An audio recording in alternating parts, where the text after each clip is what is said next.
Mesdames et messieurs, bonjour et bienvenue dans cette autre édition de votre émission Autant le dire. Camtel et Campost devront désormais contribuer à renflouer les caisses de l'État et non à les délester comme c'est le cas depuis quelque temps, déclarait Mined Libom Likin quelques mois après sa nomination au poste de ministre des Postes et Télécommunications en octobre 2015. 3 ans après ce discours, musclé, Judith Ya Sondé était portée à la direction générale de Camtel à la suite d'un décret du président de la République signé le 14 décembre 2018.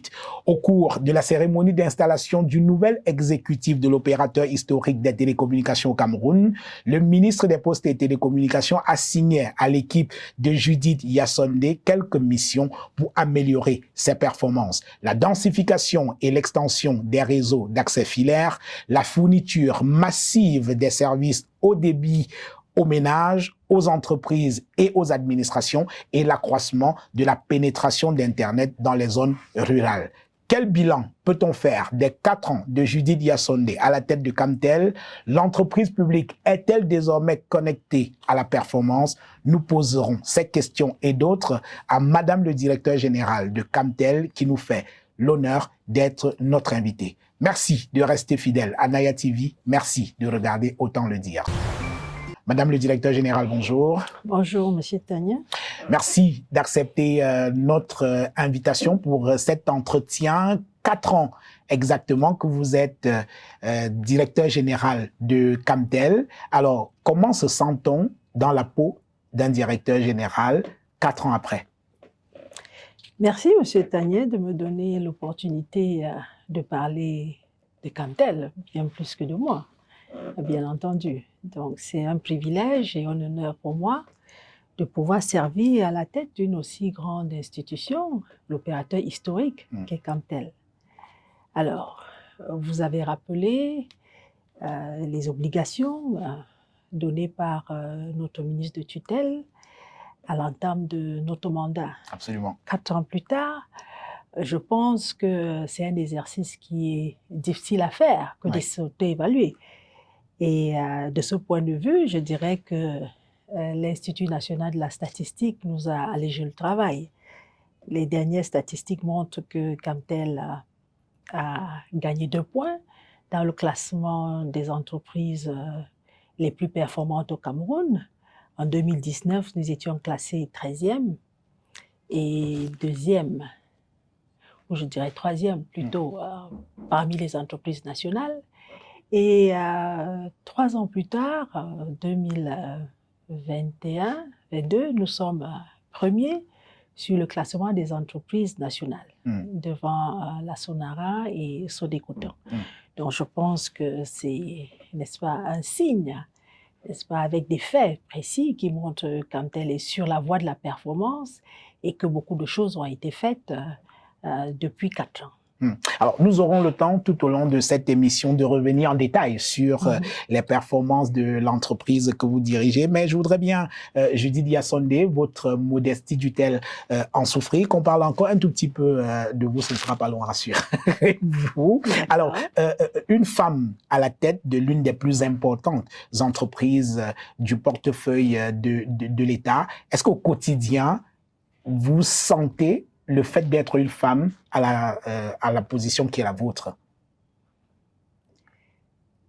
Je pense que être une femme, c'est quelque chose de magnifique, moi je pense. Je n'en doute pas. Et voilà. Et c'est vrai que le monde est un peu chauvin et que les hommes en général préfèrent être, si vous voulez, commandé entre guillemets par les hommes que par les femmes. Donc, c'est un exercice qui peut être relativement difficile pour les femmes. Mais personnellement, je trouve que je m'en sors plutôt bien. J'ai eu à diriger les hommes pendant près de 15 ans en tant que régional dans le centre, dans le littoral, dans le nord-ouest, dans le sud-ouest. Et il m'est arrivé plusieurs fois, n'est-ce pas, dans une salle de réunion, d'avoir tout le monde en veste sombre et j'étais la seule en couleur. Oui. Donc, je leur appelais très souvent que de toutes les façons, qu'on soit femme ou homme, ce qui importe, c'est ce qu'on a dans la tête et que le pouvoir, ça s'assume. Absolument. Donc, je suis confortable à diriger les hommes. Passons maintenant à l'entreprise que vous dirigez depuis 4 ans et vous avez inauguré votre 4e année à la tête de Camtel avec une cérémonie que vous avez organisée il y a quelques jours pour le lancement de ce que vous avez appelé techniquement le local roaming. Qu'est-ce que c'est?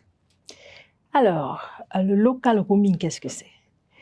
On entend parler local roaming, roaming national, par opposition à roaming international. International, oui. Alors, en général, lorsque vous vous déplacez à l'étranger, vous avez votre numéro de l'opérateur national du pays d'où vous sortez. Et quand vous arrivez dans un autre pays, vous restez connecté. Parce que votre opérateur de votre pays a négocié avec les opérateurs d'autres pays pour que leurs clients continuent, n'est-ce pas, à être connectés, même en dehors de leur réseau. Alors, par opposition à roaming international, au Cameroun, nous avons innové en Afrique centrale pour faire le roaming national, local. Alors, notre partenaire MTN nous a accompagnés dans cet exercice et nous, en tant qu'opérateur historique, après 22 ans d'attente, nous avons finalement eu la grâce d'avoir cette licence du mobile. Et aujourd'hui, nous avons encore un réseau embryonnaire, s'il faut le dire comme ça, parce qu'il nous faut de lourds investissements pour pouvoir étendre notre réseau sur l'ensemble du territoire. Et pour ne pas faire attendre nos clients, n'est-ce pas, nous avons décidé donc de faire cet accord qui, en réalité, consiste à permettre à nos clients de pouvoir rester connectés, quel que soit l'endroit du territoire où ils se trouvent. Que le réseau de Camtel soit disponible ou non, ils passent automatiquement sur le réseau de MTN lorsqu'ils sont dans une zone non couverte par les réseaux de Camtel. Alors, c'est ce que nous avons appelé roaming national, qui marche très, très bien. Alors, on sait très bien que le roaming international a un coût. La dernière fois, j'ai essayé et puis cela m'a coûté pratiquement un bras. Alors, est-ce que le fait pour les clients de Camtel qui se retrouvent dans une zone qui n'est pas couverte par Camtel et qui prennent le relais de MTN valoir quelque chose, est-ce que ce roaming national a un coût? Il a un coût, bien entendu. Mais sauf qu'il n'est pas aussi exorbitant que, n'est-ce pas, le coût de roaming international.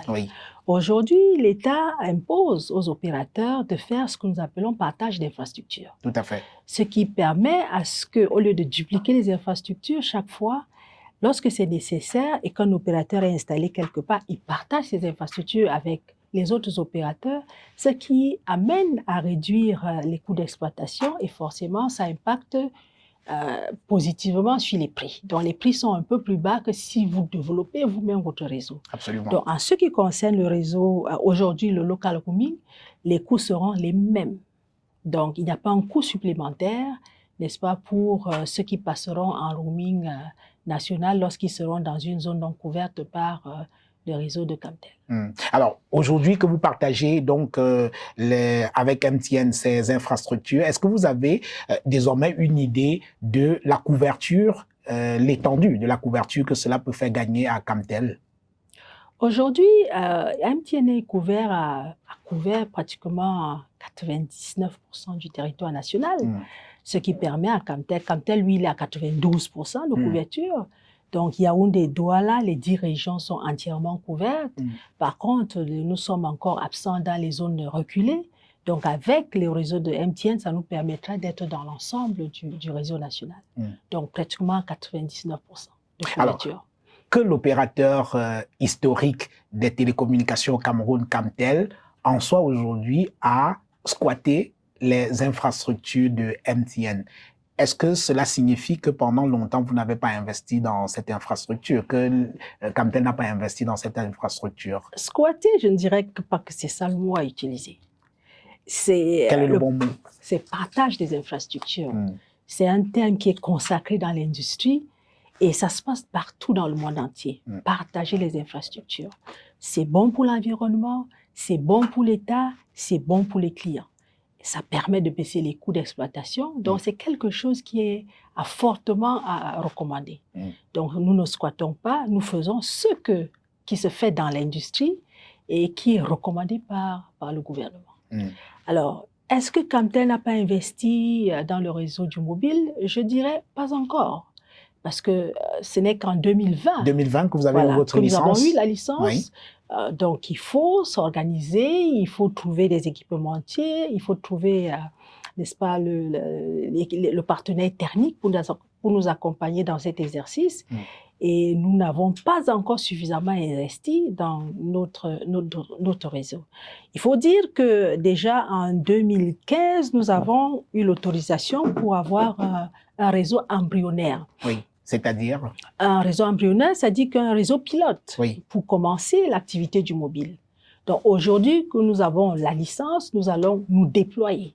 Et pour se déployer, bien entendu, ça se prend 2-3 ans. Donc au lieu de faire attendre nos clients 2-3 ans, nous avons envisagé, bien entendu, avec l'appui de notre tutelle technique, de faire, n'est-ce pas, cette opération de roaming local qui permet à l'opérateur historique d'être immédiatement opérationnel sur l'ensemble du territoire.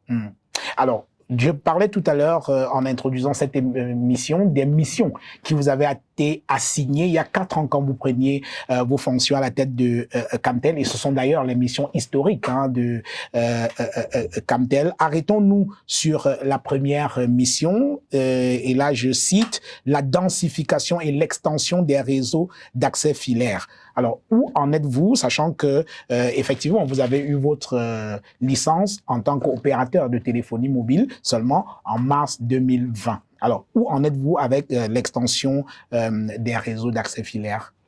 Alors, il faut dire que Camtel, c'est l'opérateur historique avec comme principale activité le réseau filaire. Tout à fait. Les téléphones dans les domiciles, dans les bureaux, dans les ménages, dans les petites et moyennes entreprises et bien entendu dans les organisations gouvernementales. Alors, notre réseau a été très vétuste compte tenu du fait que Camtel n'était pas autorisé à investir. Vous savez, lorsque l'État a décidé d'ouvrir le secteur à la concurrence en 1998, donc il était question de privatiser Camtel. Oui. Et parce qu'elle devait être privatisée, aucun investissement n'avait été fait dans le réseau d'accès filaire. Alors du coup, bien évidemment, dans les télécoms, la technologie va très très vite. Très très vite, oui. Alors si vous n'investissez pas, bien évidemment, vous prenez un siècle de retard. Absolument. Donc vous pouvez bien vous imaginer que le réseau, de ce point de vue, a donc pris un coup, obsolète complètement. Et avec cet octroi de la licence en 2020, nous avons donc envisagé d'étendre les réseaux, de le réhabiliter.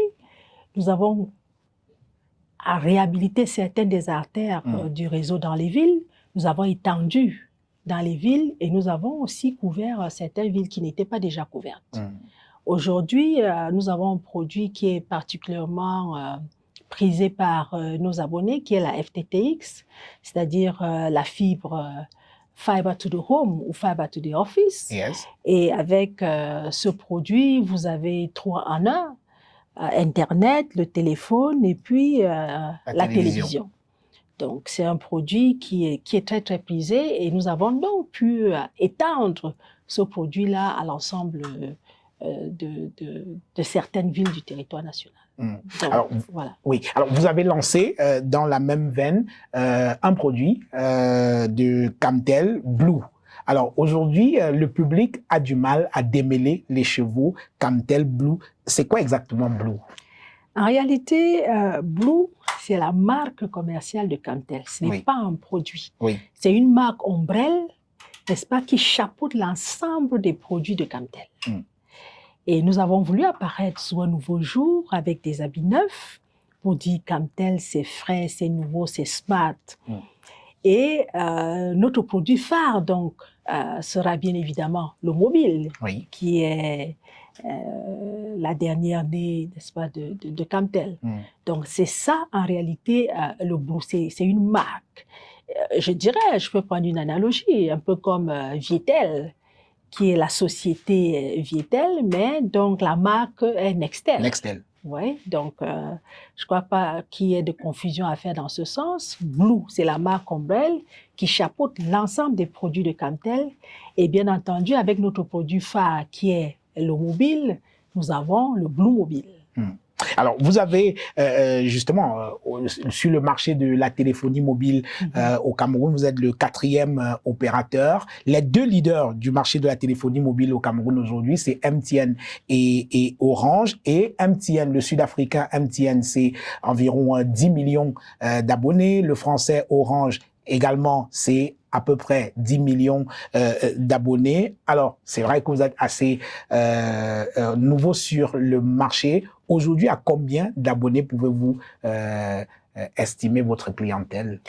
Alors, vous avez les chiffres exacts. Oui. Camtel étant nouveau dans le marché. Le dernier né? Le dernier né, effectivement, sur le marché. Nous avions un réseau embryonnaire avec une autorisation de 100 millions d'abonnés. Et lorsque la licence nous a donc été octroyée, nous avons ajouté des licences pour pouvoir permettre d'étendre notre réseau à 1 million d'abonnés. Dans un premier temps, et bien entendu, nous avons l'ambition de rejoindre les grands pour atteindre 10 millions d'abonnés d'ici 3 à 5 ans maximum. Donc, vous vous donnez 3 ans pour atteindre 10 millions d'abonnés. Exact. En ce moment, vous êtes à peu près à combien? Nous sommes à peu près à 700 000. 700 000. Oui, moins d'1 million. Alors, pour faire 10 millions en 3 ou 4 ans, vous comptez sur quoi pour être aussi objectif? C'est une question de réseau. Oui. Vous comprenez? Si vous avez votre réseau qui couvre l'ensemble du territoire national et que votre produit est de bonne qualité, nous pensons que nous pouvons atteindre ces 10 millions d'abonnés d'ici 3 à 5 ans. Oui. Alors, et sur la question du coût, peut-être le coût pourrait être également un élément d'attraction de la clientèle, non? Bien entendu, quand vous êtes nouveau sur le marché, il faut toujours avoir quelque chose d'attrayant par rapport aux autres. Donc, soit c'est la qualité, soit c'est le contenu, soit c'est le prix.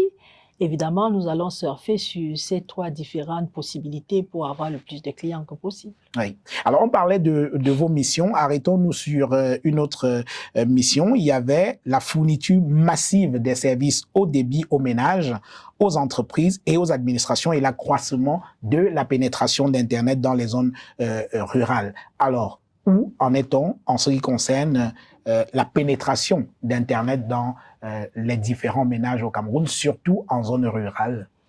Nous allons commencer par la pénétration d'Internet dans les ménages, les administrations et les petites et moyennes entreprises. Alors, nous avons fait un bond dans ce sens avec la FTTX, comme je vous disais. Aujourd'hui, vraiment, Internet est répandu, n'est-ce pas, dans plusieurs ménages, dans plusieurs universités. Toutes les universités sont couvertes, toutes les administrations également. Les petites et moyennes entreprises, c'est notre prochain cheval de bataille. Donc, vraiment, Internet a très haut débit est aujourd'hui disponible, n'est-ce pas, pour le commun des Camerounais. Toutefois, en ce qui concerne la pénétration, n'est-ce pas, dans les campagnes, nous avons encore du chemin à faire. Nous avons entrepris de travailler avec des partenaires américains qui vont nous permettre, n'est-ce pas, de couvrir les zones rurales en 2023. Alors, la Société financière internationale, une filiale de la Banque mondiale, a fait une étude récente et parle d'un taux de pénétration d'Internet de seulement 22%, une stagnation depuis 2016. Les statistiques datent de quelle année? Alors ça, c'est une étude qui date de 2020 à peu près. Voilà. Vous voyez bien que de l'eau a coulé sous le pont entre 2020 et 2022. Donc, la pénétration, je n'ai pas le chiffre exact, mais la pénétration est assez élevée aujourd'hui. Et même sur le plan africain, je pense que le Cameroun est en très bonne position par rapport à la pénétration, n'est-ce pas, d'Internet dans les ménages. Alors, comment expliquez-vous qu'on n'ait pas un taux de pénétration beaucoup plus important que cela, Judith Diasondé, sachant que le Cameroun a quand même s'est connecté à 5 câbles sous-marins de fibre optique. On peut les citer, il y a SAT3, WAX, AS, SAIL et NCSCS. Alors, 5 câbles sous-marins de fibre optique, cela devrait pouvoir booster quand même le taux de pénétration d'Internet un peu partout au Cameroun, non? Je dirais que ce n'est pas les 5 câbles sous-marins qui permettent de booster Internet, Oui. n'est-ce pas, dans les zones reculées. Ça permet la connectivité de l'ensemble du pays sur le monde. Oui. Donc, avec nos 5 câbles sous-marins, aujourd'hui, nous avons des grandes capacités qui permettront, n'est-ce pas, à l'ensemble du pays de pouvoir se connecter au monde. Maintenant, par rapport à la pénétration, ça, c'est le réseau d'accès. C'est un investissement supplémentaire qu'il faudra faire pour amener maintenant cet Internet, cette fibre à chacun des domiciles ou à chacun des entreprises et organisations. Et c'est ce que nous sommes en train de faire. Alors, oui, allez-y. Et il faut aussi le noter qu'avec ces 5 câbles sous-marins, ça permet au Cameroun d'être toujours connecté. Il arrive que certains câbles sous-marins soient coupés, quelquefois 2 en même temps. Vous imaginez que si nous avions un seul câble sous-marin, ça veut dire que le Cameroun serait pénalisé. Absolument. Donc c'est un avantage majeur, énorme, que d'avoir ces 5 câbles sous-marins et qui aujourd'hui placent le Cameroun comme un hub en Afrique centrale, n'est-ce pas, pour desservir l'ensemble des pays à la connectivité Internet. Sauf que là encore, la Société financière internationale estime que c'est seulement le câble, par exemple, SAT3 est exploité seulement à peu près à 15%, alors que WAX, lui, il est exploité à peu près 30% seulement. Qu'est-ce qu'il faut pour qu'il y ait une exploitation beaucoup plus optimale de ces différents câbles sous-marins? Bon, les chiffres ont quand même augmenté. Oui. SAT3 n'est pas à 17%, il est à plus de 28%. Déjà? Oui, déjà. Et WAX est à près de 39%. Oui. Donc, les chiffres ont augmenté. Et nous travaillons pour que les opérateurs, en général, c'est eux qui prennent les grandes capacités sur les câbles sous-marins. Donc, nous travaillons sur l'offre parce que, il faut le dire, notre offre était quand même assez onéreuse. Donc, nous avons travaillé à la réduire considérablement pour la rendre plus attractive. Nous avons également signé un partenariat avec MTN Connect. Absolument. Qui nous permettra de vendre nos capacités, n'est-ce pas, à l'international.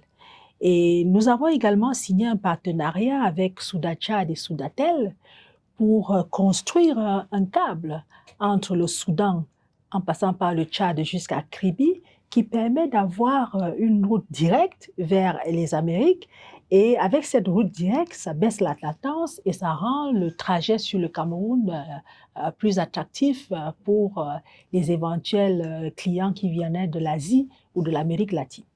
Donc, nous pensons qu'avec des actions commerciales assez fortes, nous pourrons avoir plus de clients sur nos câbles sous-marins. Alors, parlons justement d'actions commerciales. Vous parliez tout à l'heure d'un formidable outil que vous avez, c'est-à-dire Internet à domicile pour avoir du 3 en 1. Non seulement on a Internet, on a la téléphonie mobile, et la téléphonie et la télévision. Alors, qu'est-ce que vous faites ou alors qu'est-ce qui est envisagé pour démocratiser un peu la fibre optique dans les ménages des Camerounais, pour que chaque famille puisse aujourd'hui, on peut rêver, être connecté à Internet. Aujourd'hui, vous me corrigerez si les chiffres n'ont pas été actualisés, on parle de près de 14 millions de ménages qui ne seraient pas dans la zone de couverture de la fibre optique, par exemple.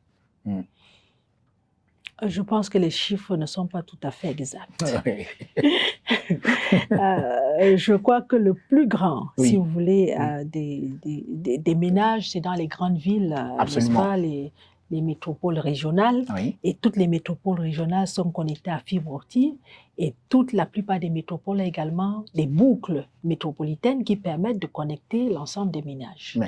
Donc, et maintenant, pour accéder dans les ménages? Pour accéder dans les ménages, nous devons étendre le réseau davantage. Et en ce qui concerne les prix, je pense que les prix sont très démocratisés. Si nous comparons, n'est-ce pas, nos chiffres ou nos données avec les autres pays africains, je pense que le Cameroun a des prix qui sont extrêmement démocratiques. Alors, quand vous parlez d'extrêmement démocratique aujourd'hui, j'ai fait une petite observation aujourd'hui. Internet à domicile avec la fibre optique, c'est entre 15 et 25 000 francs. Est-ce qu'il n'y a pas moyen de faire un peu moins que ça quand même? Si nous regardons dans les pays voisins, Oui. Internet à domicile, c'est 65 000.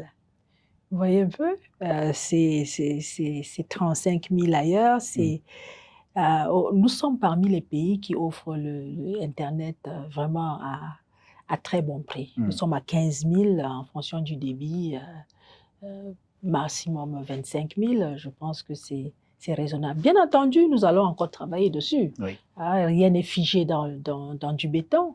Nous allons travailler déjà à offrir le plus de connectivité possible en termes de réseau d'accès, en termes de qualité de service. Et bien entendu, nous allons voir dans quelle mesure c'est possible aussi de travailler sur les coûts. Oui.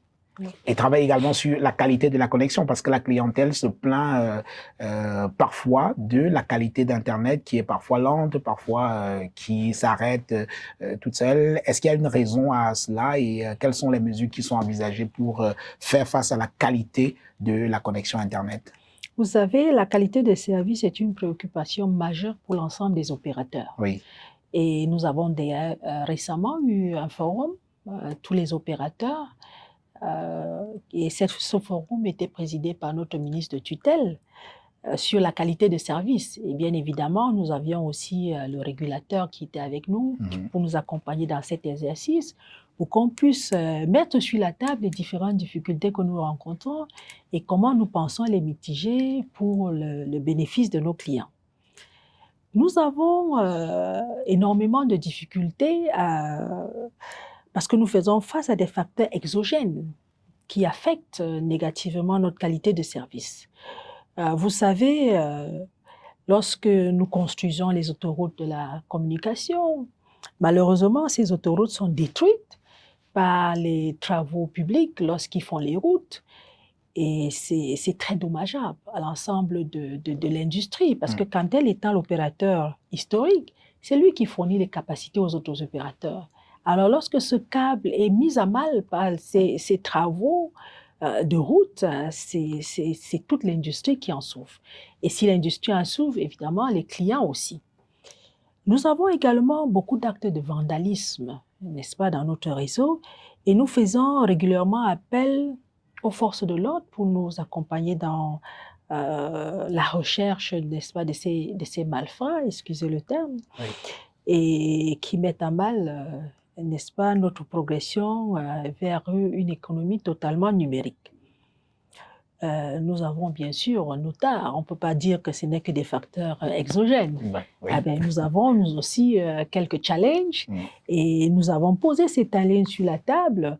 En ce qui concerne Camtel particulièrement, nous avons créé une direction du service client qui mesure, n'est-ce pas, la qualité de service que nous offrons, qui fait des enquêtes pour savoir si les clients sont satisfaits ou pas. Et chaque fois qu'il y a un problème qui est identifié, on trouve la solution durable, n'est-ce pas, pour que nos clients puissent être satisfaits. Donc, c'est une problématique majeure à laquelle nous tenons. D'ailleurs, nos deux axes de stratégie, c'est le Customer Centricity et le Change Management. Ça veut dire que désormais, à Camtel, on a mis le client au centre de nos préoccupations et c'est lui qui est véritablement roi. Nous faisons tout pour nous assurer qu'il est satisfait par la qualité de service que nous leur rendons. Aucune œuvre humaine étant parfaite, nous savons que ce que nous faisons est perfectible et nous sommes sur cette voie, n'est-ce pas, de la perfection. Nos téléspectateurs vous regardent, ils vous écoutent et ils seront désormais très très regardants sur la qualité du service proposé par vos différents collaborateurs sur le terrain, parce que les plaintes sont énormes, qui remontent jusqu'à vous, j'imagine. Bien entendu. Oui. Bien entendu, nous avons des outils qui nous permettent d'avoir le ressenti des clients. Nous sommes aussi disponibles pour qu'ils nous appellent, nous envoient des mails ou sur les réseaux sociaux pour nous faire part de leurs récriminations. Donc, nous prenons la peine de les écouter et nous prenons la peine de répondre à ces différentes préoccupations. Je vous propose, madame, de prendre une petite pause de 30 secondes et nous revenons juste derrière pour aborder la situation financière de votre entreprise, le climat social et l'avenir de Camtel sous votre magistère. Nous avons pensé. Pour mieux répondre à vos attentes, nous avons rehaussé le standing.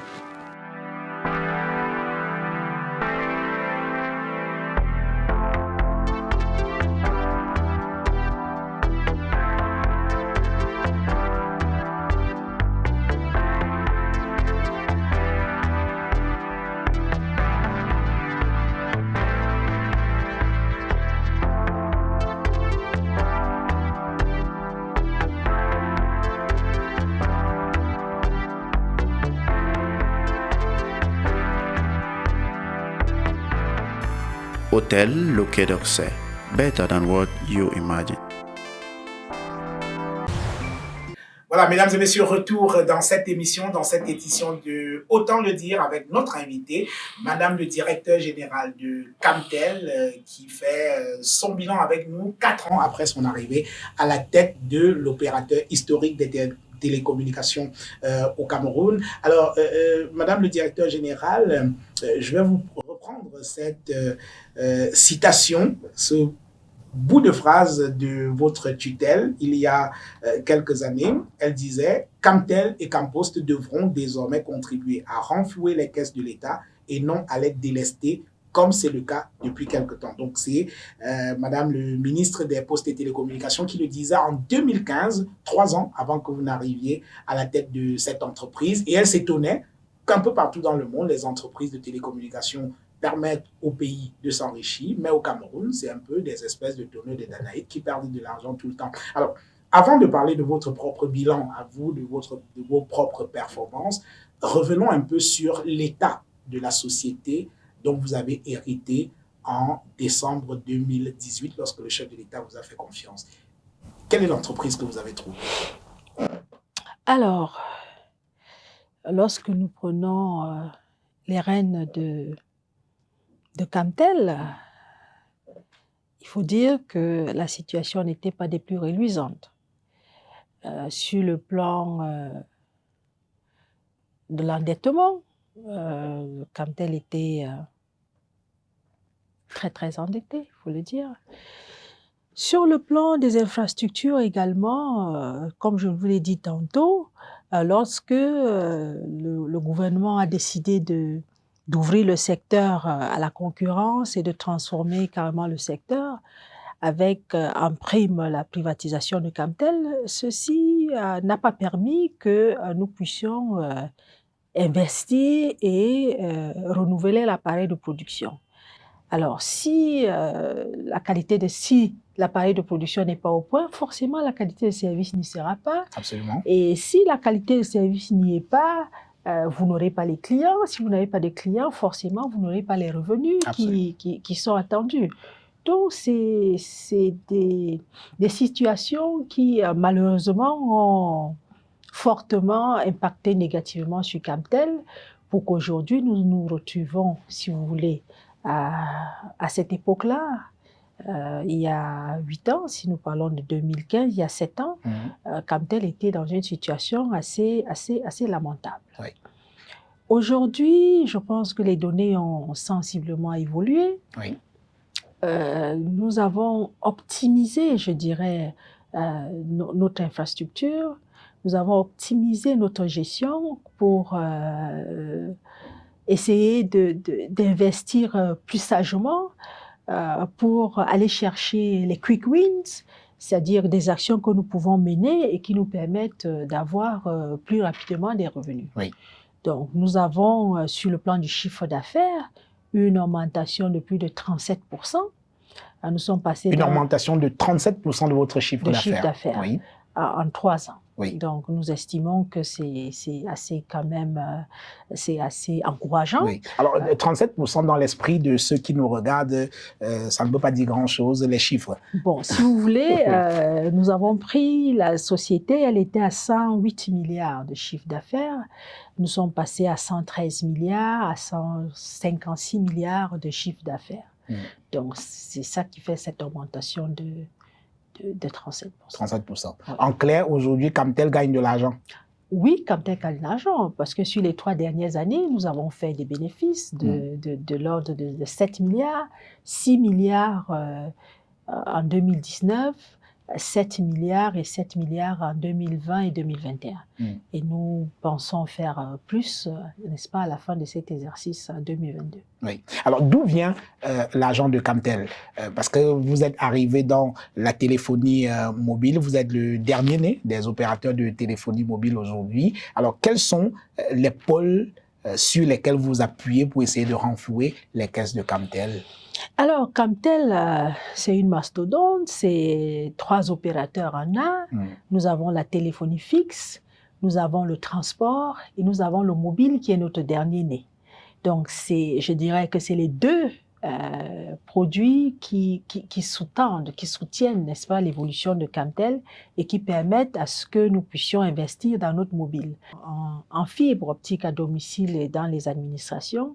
Et avec ce produit, nous avons des revenus substantiels. D'ailleurs, c'est le gros, n'est-ce pas, des revenus de Camtel, ça vient du fixe. Et nous avons la branche transport. Et pour le dire, nous avons été certifiés ISO 9001, version 2015, dans notre segment du transport.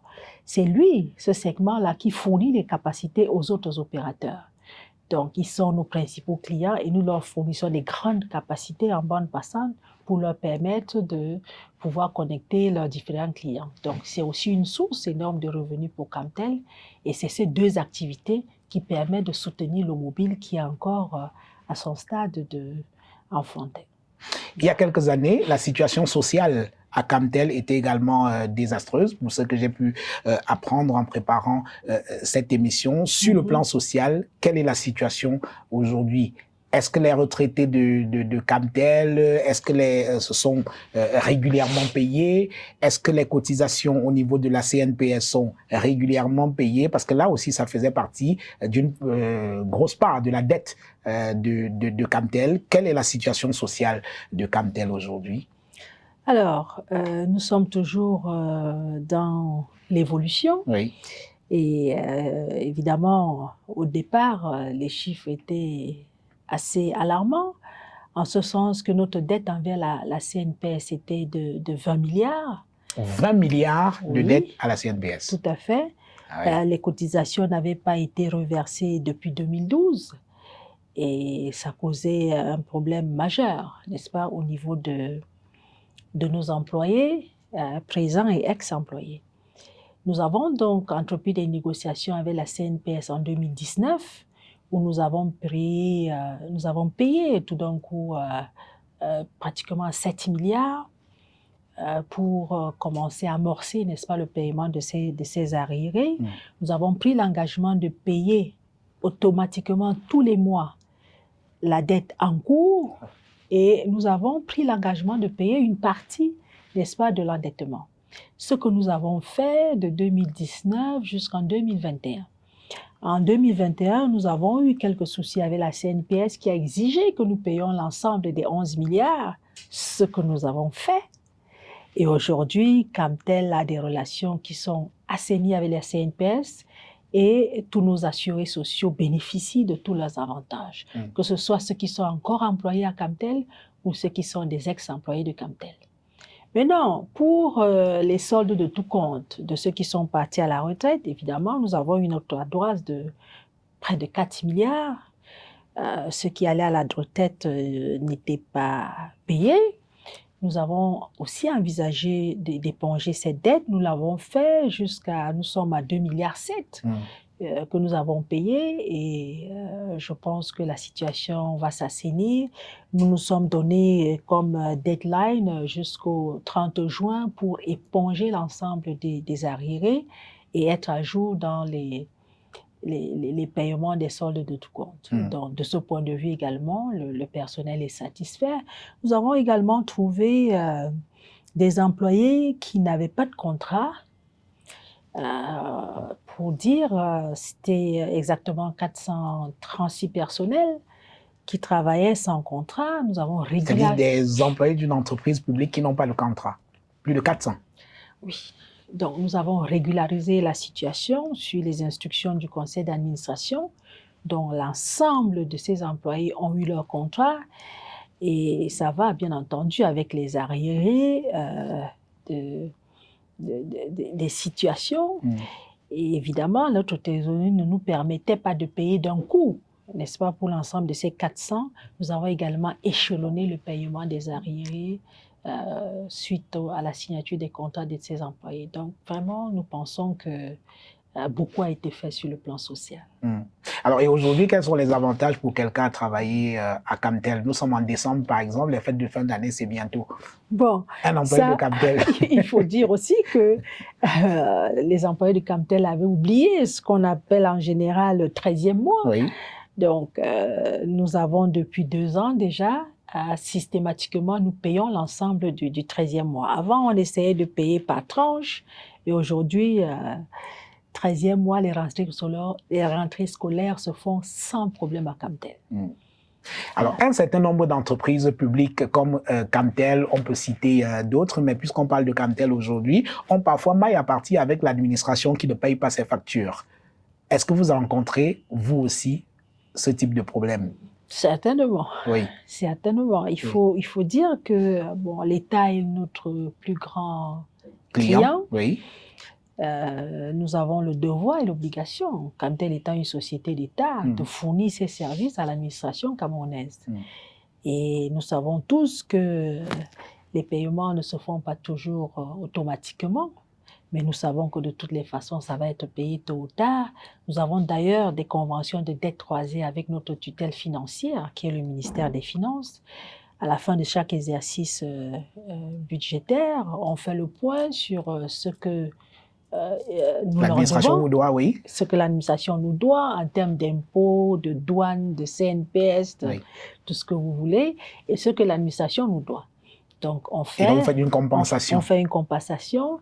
Évidemment, l'État nous doit toujours. Mais nous avons également signé, n'est-ce pas, une convention avec l'État qui nous reverse un certain montant mensuel pour nous permettre, n'est-ce pas, de pouvoir... continuer à maintenir notre réseau et tout, et l'État paye. L'État paye. Alors, le marché de la téléphonie mobile au Cameroun est quasi caporalisé par les 2 géants que sont MTN et Orange. Je vais oser une petite comparaison, Judith et Yassondé. Il y a MTN, c'est 700 employés, Orange, 700 employés, et Camtel, tenez-vous bien, autour de 3500, vous me corrigerez si je me trompe, c'est bien cela? C'est bien ça, oui. Est-ce qu'on a vraiment besoin à Camtel de 3500 personnes pour faire fonctionner cette boîte, franchement? Si nous prenons l'activité première de Camtel, qui est celle de la téléphonie fixe, c'est une activité au capital d'individus. Nous avons... dans ce segment d'activité, nous devons tirer le câble, comme on dit dans notre jargon, et ça prend du personnel pour le faire. Nous avons le génie civil à faire, ça prend du personnel. Nous avons les poteaux à implanter, ça prend du personnel. 3500. Oui. Nous avons des centres de transmission à faire fonctionner. À gérer, à faire fonctionner. Donc, que vous le vouliez ou pas, ça prend du personnel. Donc, dans tous les cas de cause, ce nombre peut se justifier par le type d'activité. Dans le réseau, dans l'activité mobile, ils n'ont pas besoin d'autant de personnel, puisque c'est quoi? C'est un central avec des pylônes et puis des ordinateurs pour gérer le réseau. C'est tout. Mais dans l'activité du fixe, vous êtes obligé d'avoir du personnel sur le terrain pour aller faire des installations, des dépannages, ainsi de suite. Donc, ça prend forcément beaucoup de de personnel. Mais il Donc, n'empêche, il n'empêche quand même que c'est énorme, c'est éléphantesque, 3500 personnes pour une entreprise comme la vôtre. Peut-être qu'en réduisant la masse salariale, l'entreprise gagnerait un peu plus d'argent, non? Ou alors, comme c'est une entreprise, on peut voir les choses différemment. Ou alors, comme c'est une entreprise publique, l'objectif c'est de donner du boulot aux Camerounais. Oui. C'est pas forcément. L'objectif de Camtel, c'est de donner du téléphone à l'ensemble, n'est-ce pas, des populations du Cameroun, que ce soit à l'arrière-pays ou dans les grandes métropoles. Même là où nous devons investir et que nous n'attendons pas forcément des bénéfices, nous sommes obligés de rendre ce service aux populations. Maintenant, par rapport à la masse salariale, oui, elle est élevée. Je dirais qu'il ne faut pas forcément diminuer le nombre de personnes pour avoir suffisamment de ressources pour investir. Non, il faut avoir plutôt un outil de bonne qualité pour pouvoir assurer, n'est-ce pas, un service de qualité. Et si on a un service de qualité, on aura beaucoup plus de clients. Et si nous avons beaucoup plus de clients, nous aurons plus de revenus. Et ça nous permettait de gérer cette masse salariale. Il faut dire, lorsque nous avons pris les rênes de cette société, nous avons fait l'état des lieux et nous avons fait une opération baptisée Transfigurer Camtel en 100 jours. Oui. Et nous avons recruté 100 personnels techniques, techniciens et ingénieurs des télécoms que nous avons formés et que nous avons mis sur le terrain. Et figurez-vous, avec le travail de cette équipe, on a pu avoir 118 milliards en une année. Oui. Donc, vous voyez que ce n'est pas forcément en diminuant le personnel qu'on a des revenus supplémentaires. Donc, il faut simplement savoir comment les gérer et comment aller chercher le meilleur, n'est-ce pas, d'eux pour pouvoir avoir le plus de revenus possible. Et notre ambition, il faut le dire, c'est de porter Camtel à 450 à 500 milliards de chiffre d'affaires par année. Oui. Et nous sommes convaincus que nous allons y arriver. C'est très ambitieux. Oui, et c'est possible. Oui. Ah oui, c'est possible. Parce que, il faut le dire, hein, nous avons un modèle. Sans publicité aucune, Sonatel fait 460 milliards de chiffre d'affaires. Nous pensons que nous pouvons faire pareil, sinon plus. Alors, est-ce que vous êtes quand même au courant que dans l'opinion, on considère Camtel comme la société d'État dans laquelle on recycle les enfants des ministres, les femmes ou alors les copines des grands de ce pays? Vous êtes au courant quand même qu'on dit ça?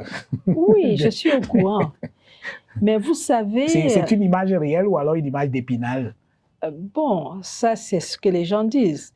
Mais je pense que ils ont le droit, qu'on soit fils de ministre ou bien épouse de ministre ou tout ce que vous voulez.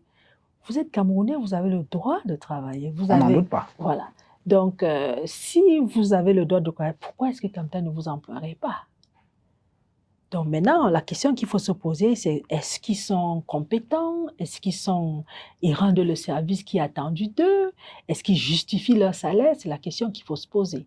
Donc de mon point de vue, je considère tous mes collaborateurs comme employés de Camtel et à ce titre, ils sont tenus de travailler.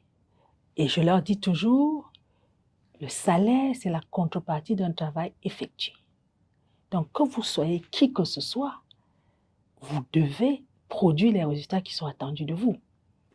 Et j'irai plus loin en disant, écoutez, peut-être que vous ne l'avez pas dit, moi-même, je suis l'épouse d'un Premier ministre. Oui. Il y en a qui ont dit, oui, je suis Premier ministre, je suis directeur général parce que... épouse de Premier ministre. Ainsi de suite. Oui. Mais, je m'apprêtais à vous le demander, justement. Voilà, très bien. Alors, moi, je pense que j'ai fait des études solides qui me permettent de pouvoir aspirer à ce poste. Et je pense que mes résultats démontrent à suffisance qu'on soit épouse ou fils de qui que ce soit, si on se met au travail, on va produire les résultats qu'il faut. Et je crois que c'est ce qui compte. Et je le rappelle à tout le monde que vous devez travailler, mériter le nom que vous portez, vous faire vous-même votre prénom et démontrer que vous êtes capable de produire les résultats, sinon mieux que les autres. En clair, vous êtes satisfaite par le travail et les performances des fils d'eux qu'il y a dans cette maison? Vraiment, ça m'intéresse peu que vous soyez fils ou pas. Tout ce que je veux, c'est les résultats, tout simplement. Et pour l'instant, vous Et n'êtes pour pas déçue? l'instant, j'ai les résultats qu'il me faut. C'est tout. Quelles sont, madame, les réformes que vous entendez entreprendre dans les prochaines années pour continuer à accroître la performance de Camtel? Vous aviez une ambition assez forte tout à l'heure, passer le chiffre d'affaires de Camtel à un peu plus de 400 millions. Quels sont les leviers sur lesquels vous comptez vous appuyer pour réaliser de telles performances? Quand même, c'est assez ambitieux, hein? Oui. C'est très ambitieux, il faut le dire. Oui. Mais c'est possible. Et c'est possible tout simplement si nous nous organisons mieux que ce que nous faisons aujourd'hui. Oui. C'est une question d'organisation tout simplement. Il y a beaucoup de gaspillage qui se font, il y a beaucoup de déperditions qui se font, il y a beaucoup de complaisance. Alors, je dis toujours à mes collaborateurs, vous savez, la discipline, c'est ce qui rapporte le plus dans toute organisation. Si nous prenons simplement l'exemple de nos établissements scolaires, c'est un secret pour personne que les établissements missionnaires, oui, n'est-ce pas, donnent des meilleurs résultats que les autres, parce qu'ils sont disciplinés. Si nous prenons le cas des hôpitaux ou de la recherche, nous savons qu'en général, les hôpitaux militaires sont les meilleurs, parce que dans l'armée, il y a la discipline. Oui. Si vous êtes discipliné, vous aurez les résultats, quel que soit le secteur d'activité dans lequel vous vous trouvez. Donc, nous pensons qu'à Camtel, si tout le monde vient au travail à l'heure, si tout le monde fait ce pourquoi il est payé, forcément, Camtel va être transformé et notre chiffre d'affaires va être multiplié par 3, 4. C'est possible sans investissement supplémentaire. D'ailleurs, nous avons eu une étude qui a été faite par le cabinet international PricewaterhouseCoopers. Oui. Et ils nous ont fait savoir, les résultats de cette étude ont démontré que Camtel perd pratiquement 3 fois son chiffre d'affaires dans, si vous voulez, dans du mauvais travail, dans la bureaucratie, dans du faux, dans la fraude. Dans la fraude. Oui. Alors, si tout ça, si tout ce métage est fait, le chiffre d'affaires de Camtel sera multiplié par 3 sans investissement supplémentaire. Et c'est le levier sur lequel je compte m'appuyer pour pouvoir atteindre ces objectifs. Donc, à Camtel, nous sommes rigoureux dans le travail. Moi, je viens au travail à 7h20, 7h30 maximum chaque jour et j'oblige mes collaborateurs à faire pareil. Donc, si tout le monde fait son travail, les données vont changer et je pense que l'ensemble des Camerounais seront fiers de leur opérateur historique. Pour mener à bien toutes les réformes que vous envisagez, vous avez besoin non seulement de la confiance de votre conseil d'administration, mais également de votre tutelle. Alors, quels sont les rapports que vous entretenez aujourd'hui avec votre conseil d'administration ainsi que votre tutelle? Ça va? Je pense qu'il faut préciser que lorsque nous avons eu les 3 conventions de concession en 2020, oui, elles étaient accompagnées d'un cahier de charges. Absolument. Avec une obligation de transformer Camtel dans 3 ans. Oui. Et cette transformation passait par la mise en place d'un continuum organisationnel ouvert avec la création des unités d'affaires, chacune adossée sur les 3 licences. Et au terme de cette transformation, à l'horizon de 3 ans, nous devions avoir 3 entités indépendantes et autonomes, et Camtel servirait de holding à l'ensemble de ces 3 filiales. Aujourd'hui, nous sommes à 2 ans de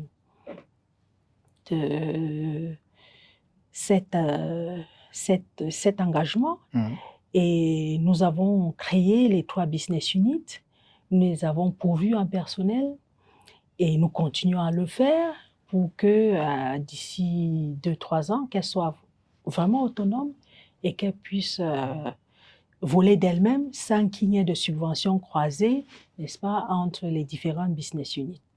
Et il faut le dire, notre tutelle technique nous a fortement accompagnés dans ce processus. Nous avons travaillé sous les instructions et sous la supervision de notre tutelle technique, évidemment avec l'appui de notre conseil d'administration qui nous accompagne assez régulièrement et très fortement sur ces différentes activités. Nous avons également notre tutelle financière qui, je dirais, est rentrée dans le jeu avec les contrats de performance qui vont désormais être signés entre Camtel et le MINFI.